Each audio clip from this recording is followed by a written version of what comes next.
Olá, bem-vindo à videoaula número 2, da unidade 3 do curso de Introdução à Lógica de Programação, e nela veremos listas lineares. Na aula anterior, falamos sobre estruturas de dados básicas, arranjo unidimensional e arranjo bidimensional.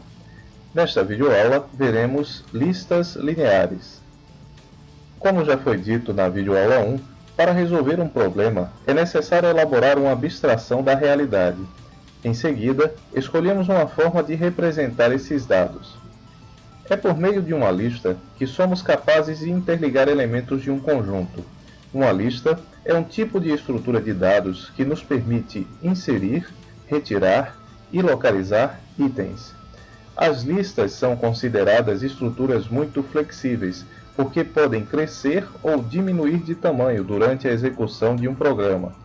Além disso, duas listas podem ser concatenadas para formar uma só, ou dividida em duas ou mais listas. Listas são adequadas para as aplicações nas quais não é possível prever a demanda por memória, permitindo a manipulação de quantidades imprevisíveis de dados, de formato também imprevisíveis. Uma lista linear é uma sequência de 0 ou mais itens, x1, x2 até xn, na qual xi é de determinado tipo e n representa o tamanho da lista linear. Sua principal propriedade estrutural envolve as posições relativas dos itens em uma dimensão. Assumindo que n é maior ou igual a 1, x1 é o primeiro item da lista e xn é o último item da lista. Em geral, xi precede xi mais 1, para i igual a 1, 2, até i n-1, e xi sucede xi menos 1, para i igual a 2, 3, até n. O elemento xi é dito estar na iésima posição da lista. Para criar um tipo abstrato de dados lista, é necessário definir um conjunto de operações sobre os objetos do tipo lista. O conjunto de operações a ser definido depende de cada aplicação. Então, não existe um conjunto de operações que seja adequado a todas as aplicações simultaneamente.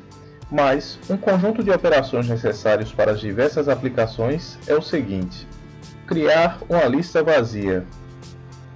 Pesquisar um item na lista a partir do valor da chave.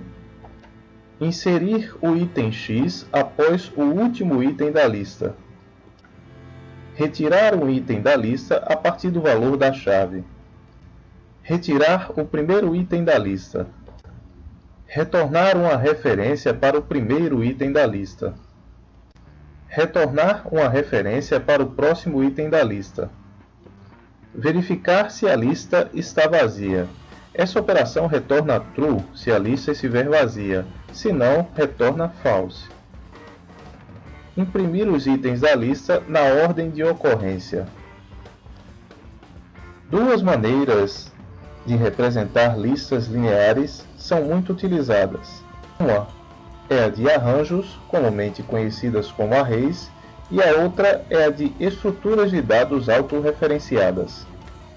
Em um arranjo, os itens da lista são armazenados em posições contínuas de memória. Neste caso, a lista pode ser percorrida em qualquer direção. O primeiro item da lista é inserido na posição 0.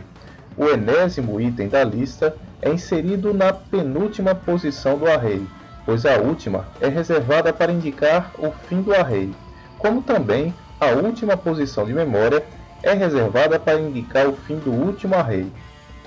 A inserção de um novo item no meio da lista requer um deslocamento de todos os itens localizado após o ponto de inserção.